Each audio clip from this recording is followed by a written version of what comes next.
1.5 करोड रुपये हे सामान्य जनतेच्या टॅक्समधल्या पैशाचे जे स्कीमनुसार येतं त्याच्यात हा एवढा मोठा भ्रष्टाचार आज आम्ही उघड करत आहोत आणि केला. समजा आमच्याकडे पूर्ण माहितीच्या अधिकाराचे डॉक्युमेंट. आता यावर काय कारवाई करणार? नमस्कार. 1.5 करोड रुपयाची वृक्ष लागवड माझी वसुंधरा अभियाना अंतर्गत करण्यात आली. 1.5 करोडचे झाडं लावले. त्यापैकी स्मशानभूमी हे जे तुम्ही आपण पाहू शकतो हे स्मशानभूमी म्हणण्यासारखं 100% हे इथं दिसणारं हे स्मशानभूमीसारखं म्हणजे इथं पूर्ण कचरा वाढलेला आहे. इथं 1000 झाडं दाखवले.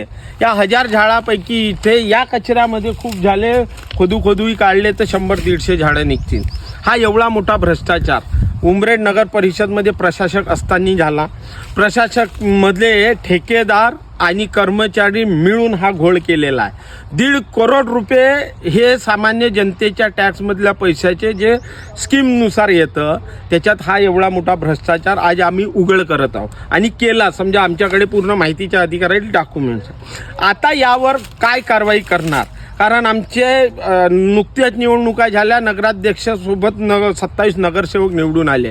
ह्या अशा झालेल्या भ्रष्टाचारावर हे नवीन बॉडी काय कारवाई करणार? याला निलंबित करा, यांच्यावर भ्रष्टाचाराचे गुन्हे दाखल करा, यांना कठोर कारवाई करा की सामान्य माणसाच्या पैशाची लूटमारी अशी झालेली नाही पाहिजे.